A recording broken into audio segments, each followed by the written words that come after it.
लगता है मन्नो ने अभी तक आपको सच्चाई बताई नहीं।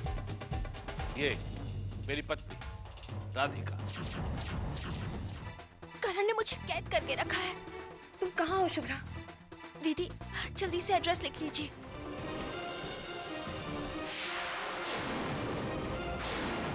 शुभ्रा, मैं जानता था तुम्हारे ऊपर भरोसा नहीं किया जा सकता।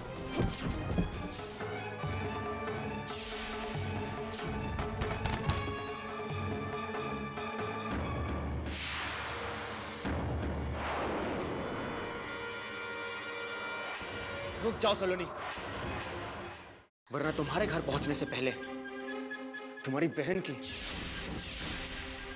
मौत की खबर घर पहुंच जाएगी। ये सब क्यों कर रहे हो करण? इसके बच्चे को इसकी जरूरत है। एक मासूम से उसकी माँ को अलग करने का पाप अपने सिर क्यों ले रहे हो? माफ करना सलोनी, मैंने अपनी जिंदगी की किताब से हर उस पन्ने को फाड़ के फेंक दिया है जहां पाप और पुण्य का हिसाब किताब होता था। सब खत्म हो गया और अब बाकी हर एक पन्ने पे सिर्फ एक चीज लिखी है, बदला। बहुत तड़पा हूं मैं जेल में। अब तड़पने की बारी तुम दोनों बहनों की है। तुम्हारी दुश्मनी हमसे है, उसकी सजा उस मासूम को क्यों दे रहे हो? कौन कहता है कि मुझ में मासूमियत नहीं है? मैं भी तो एक छोटा सा बच्चा हूं, इसलिए अकेले रहने में बहुत तकलीफ होती है मुझे। और इसीलिए अब तुम दोनों बहनें मेरे साथ में रहोगी,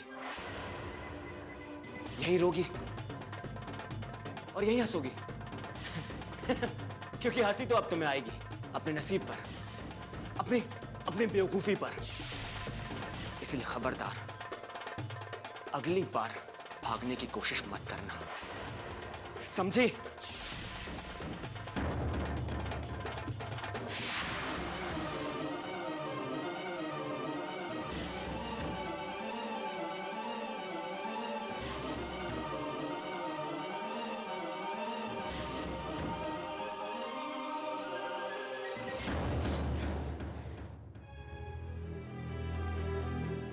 ओफो, ये शान भी ना, एक बार खिलौने बाहर निकालेगा तो अंदर भी नहीं रखेगा। जानकी जी क्या बात है? भाभू ने दूध नहीं पिया? जी नहीं बाईसा, क्यों? पता नहीं बाईसा, पर जब से नहार बन्ना और सलोनी जी गई है, मानो इनका तो खाना पीना तो जैसे छूट सा गया है। और आज तो बिल्कुल ही कुछ भी खाया पिया नहीं है इन्होंने। अच्छा लाइए, मुझे दीजिए, मैं ले जाती हूँ। भाभू, भाभू ये आप क्या कर रही हैं? चलिए उठिए, दूध पी लीजिए। भाभू, मैं आपका दर्द समझती हूँ, लेकिन इस तरह खाना पीना छोड़ने से आप सोचे ना भाई साहब को कितनी तकलीफ होगी। उन्हें लगेगा कि नहीं अदिति, इस माँ के दिल की आवाज अब उसके बेटे के कानों तक पहुंचनी बंद हो गई है। फोन किया था मैंने ब्रिजेश को, पर मेरा बच्चा बहुत बड़ा हो गया है ना, बहुत जिम्मेदारियां उठा रहा है, फुर्सत ही कहाँ है उसे मेरे दिल का दर्द समझने की। ब्रिजेश ना समझी की नींद सो रहा है और अब या तो उसकी आंखें खुलेंगी या इस माँ की आंखें बंद होंगी।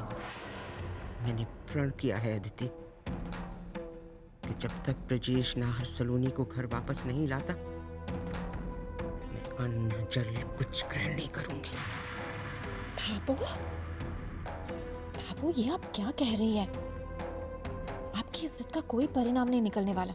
ये जिद नहीं है अदिति, ये परीक्षा है मेरे विश्वास की, मेरी ममता की।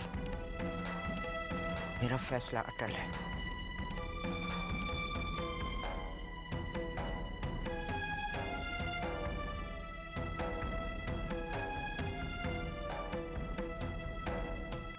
कितनी तकलीफ दी मैंने आप सबको, लेकिन मेरे पापों की सजा भुगत रही हूँ मैं। करण ने मुझे मेरे बच्चे से अलग कर दिया और सारा इल्जाम मुझ पर लगा दिया। मर क्यों नहीं जाती मैं मर क्यों नहीं जाती? शुभ्रा, ये क्या कर रही है तू?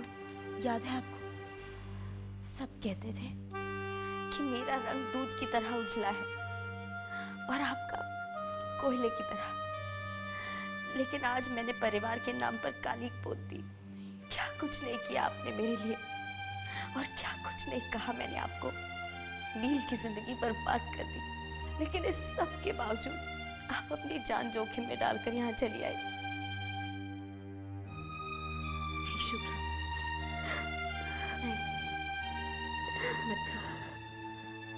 अब तो हमें ये सोचना है कि करण के शिकंजे से हम कैसे छूटे।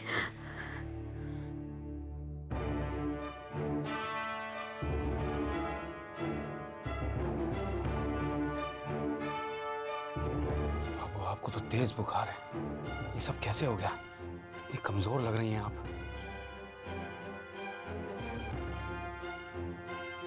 तारा, बुखार की दवा है ना हमारे पास? भाई साहब, दवाई लेने के लिए पहले कुछ खाना जरूरी है, और भाभू ने कुछ खाया नहीं है। तारा, मुझसे झूठ क्यों कहा गया कि बाबू ने खाना खा लिया? ये जीजी और मेरी जिम्मेदारी नहीं है कि हिसाब किताब रखें किसने खाना खाया है और किसने नहीं। तारा प्लीज। जी आई एम सॉरी। अक्सर इतनी देर तक बाबू वेट नहीं करती है, वो खाना खाकर वॉक पर चली जाती है, तो हमें लगा बाबू खाना खा चुकी है। तारा, अगर बाबू को कुछ हो गया तो इसकी जिम्मेदार तुम होगी।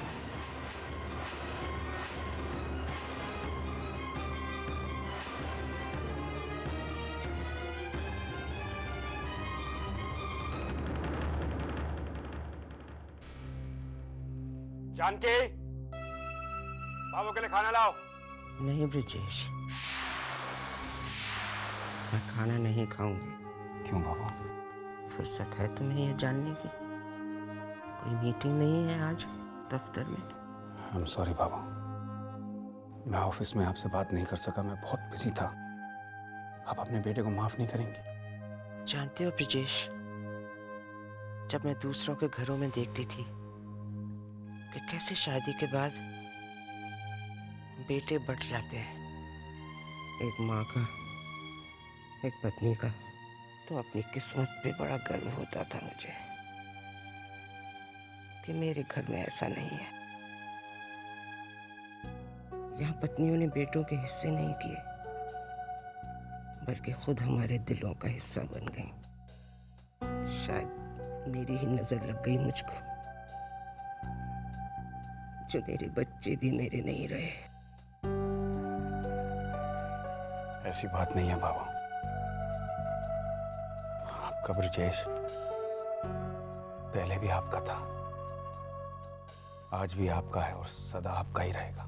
कैसे मान लूं तेरी ये बात ब्रिजेश? जान देकर भी अगर आपको भरोसा दिलवाना पड़े ना, तो उसके लिए भी तैयार हूं। एक माँ देती है, कुछ लेती नहीं है ब्रिजेश। तेरी जान नहीं चाहिए मुझे, मुझे वैसे ही इस घर में जो पहले जो खुशियां थी वो सब चाहिए। मुझे माँ कहता है तो माँ का अरमान पूरा कर। सलोनी नाहर को इस घर में वापस ला ब्रिजेश। मैं ये नहीं कर सकता बाबू। तू नहीं पूछा था तो मैंने बता दिया, आगे तेरी मर्जी। लेकिन एक बात सुन लो ब्रिजेश, जब तक तुम सलोनी नाहर को इस घर में वापस नहीं लाते, मैं अन्न और जल छूंगी भी नहीं। बाबू, ऐसा इम्तिहान मत लो। आप मुझसे कुछ भी मांग लो, कुछ भी, मैं आपको दे दूंगा, लेकिन मैं ये आपको नहीं दे सकता।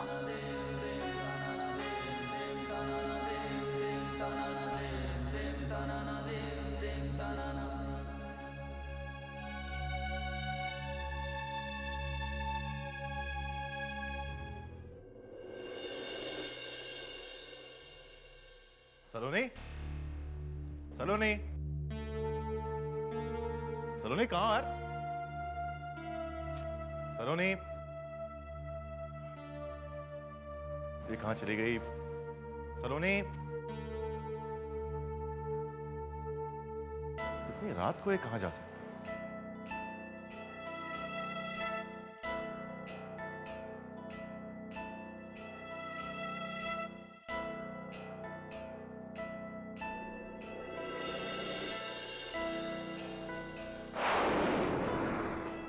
एंगेज्ड? सलोनी अभी कहाँ जा सकती?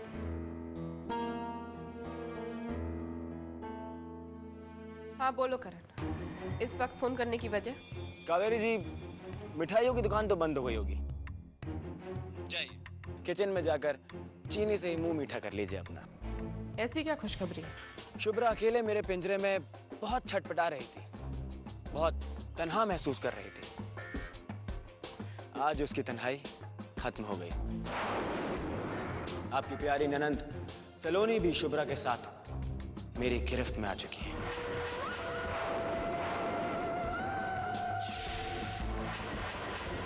What? अपनी प्यारी बहन को बचाने आई थी, पर शायद शिकारी की ताकत का सही अंदाजा नहीं लगा पाई। I'm sure दोनों बहनें एक दूसरे के कंधे पर सिर रखकर रो रही होंगी। करण, तुम जानते नहीं हो तुमने कितना बड़ा कारनामा किया है। अब होगी तुम्हारे बदले की आग पूरी,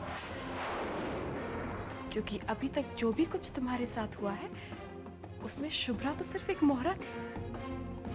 असली रानी तो सलोनी थी। अपनी तकलीफ के एक एक पल का हिसाब लेना उससे। निश्चिंत रहिए, बदला लेने के मामले में डिप्लोमा हासिल किया करण ने। और एक बात, शुभ्रा तो एक मामूली सी छोटी सी चिड़िया है, जबकि सलोनी एक ऊंचे घराने की बुलबुल। उसके ससुराल वालों से इतना कमा सकते हो कि सारी जिंदगी लेटे लेटे खाते रहोगे, फिर भी कम नहीं पड़ेगा। रखती हूँ, बाय।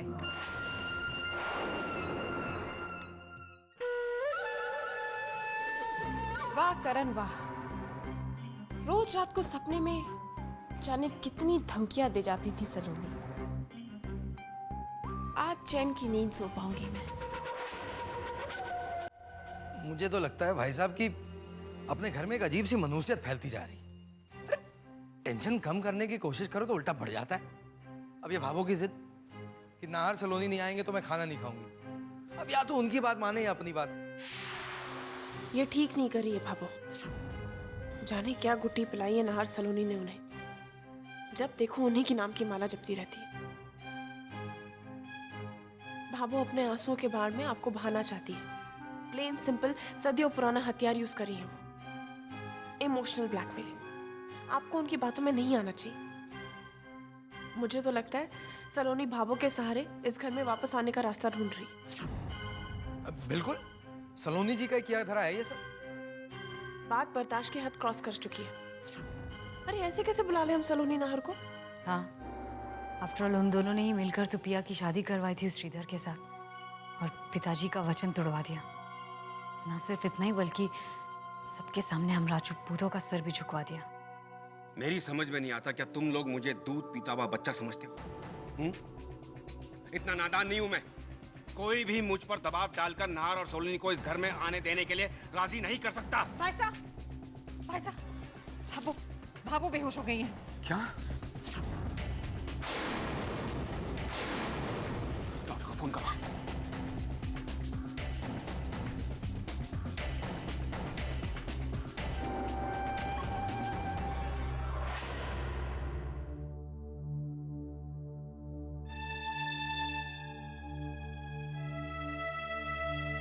अरे नाहर बना, आप इस वक्त? सलोनी घर पर नहीं है। कुछ बताया भी नहीं उसने मुझे, और पता नहीं कहाँ चली गई।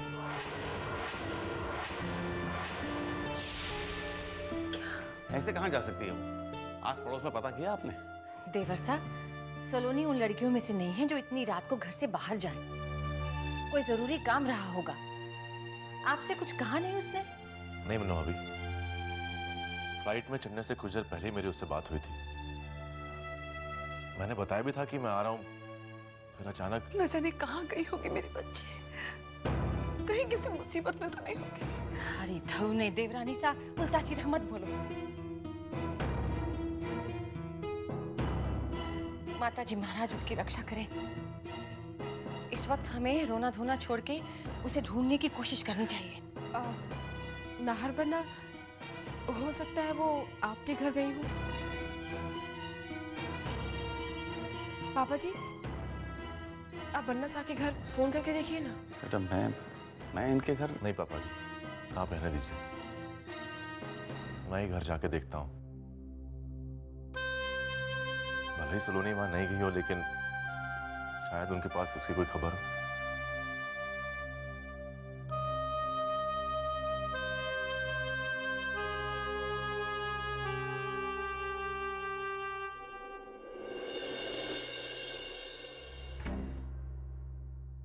ब्रिजेश जी, कुछ नहीं खाने से इनका ब्लड प्रेशर लो हो गया है। मैं कुछ दवाइयाँ लिख देता हूँ, इन्हें हल्का सा कुछ खिलाकर दवाइयाँ दे दीजिएगा।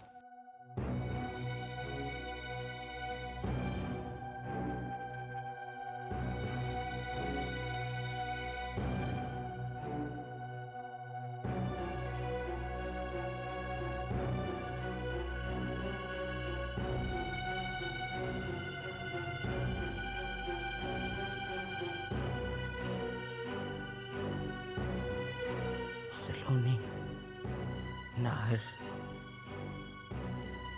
बुला ले उन्हें। बाबू, मुझे इस धर्म संकट में मत डालो। मैं ये नहीं कर पाऊंगा। मैं नहीं चाहता कि आप ये दुख लिए जीते रहे कि आपके बेटे ने आपकी बात नहीं मानी। प्लीज मुझे इस जिद से आजाद कर दो। ये बोझ न ले अपने ऊपर ब्रिजेश। तूने मेरा कहना नहीं भी माना तो भी हमारे रिश्ते बिगड़ेंगे नहीं, कोई दरार नहीं पड़ेगी। लेकिन इतना तय है ब्रिजेश,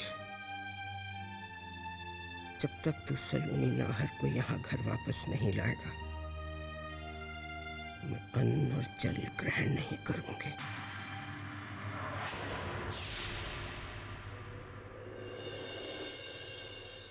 अब और कोई चारा नहीं है, नाहर और सलोनी को किसी तरह बुलाना ही होगा। ठीक है, मैं उन्हें बुला कर लाता हूँ।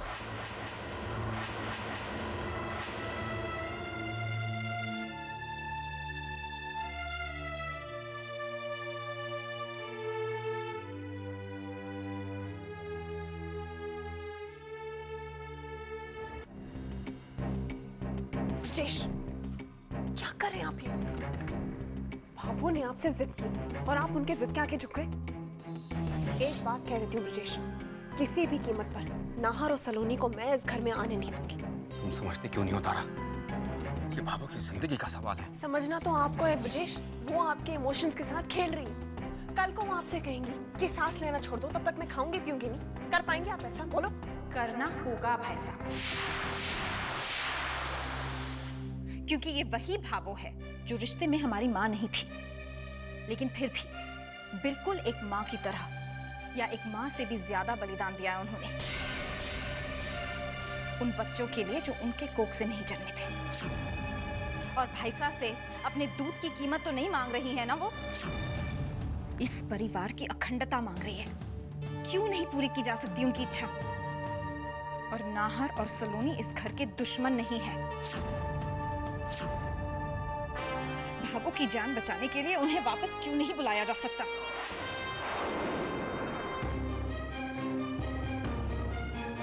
मैं इस घर की बहू हूं और मैं नहीं चाहती नाहर सलोनी इस घर में आए। सॉरी भाभी साहब, लेकिन अगर आप इस घर की बहू हैं तो मैं इस घर की बेटी हूँ और मैं देखती हूँ उन्हें वापस आने से कौन रोकता है।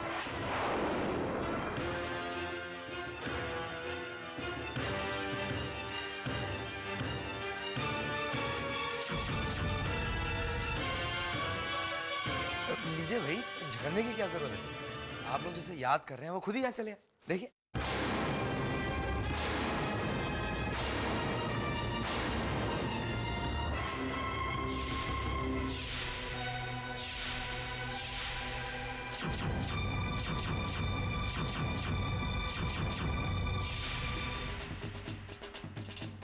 भाई साहब, क्या आप जानते हैं सलोनी कहाँ है?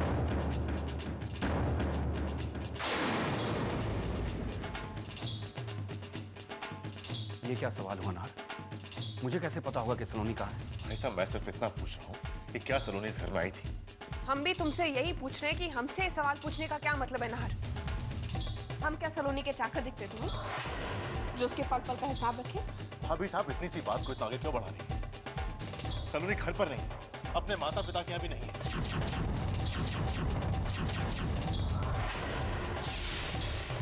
तो ऐसे में मुझे यही लगेगा ना कि वो यहाँ ही है। सलोनी के यहाँ आने का सवाल ही नहीं उठता नाहर, और ये तुम अच्छी से जानते हो। सीधे सीधे क्यों नहीं कहते कि इस घर के ऐशो और तुम्हें मजबूर कर कि तुम इस घर से रिश्ता जोड़ो, बहाने ढूंढो। भाभी साहब ये भूल रही है कि मैं अपनी मर्जी से घर छोड़ कर गया था। तो अपनी गलती का एहसास हो रहा है ना तुम्हें?